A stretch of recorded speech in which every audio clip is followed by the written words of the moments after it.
جرى البحث عن جثمان الشاب مصطفى سيد محمد ابراهيم احمد.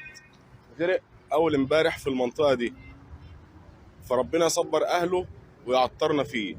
ده الكلب بتاع صاحب الغريق. كلب واقف زعلان وبيعيط.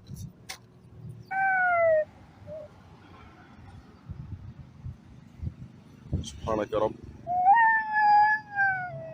كلب عمال يعيط وينده على صاحبه. يا جماعه والله ما شفت اوفى من كده. نسأل الله ان هو يعطرنا في الجثمان ده يا رب.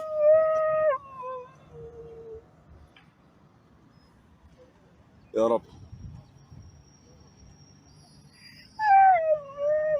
سبحانك يا رب.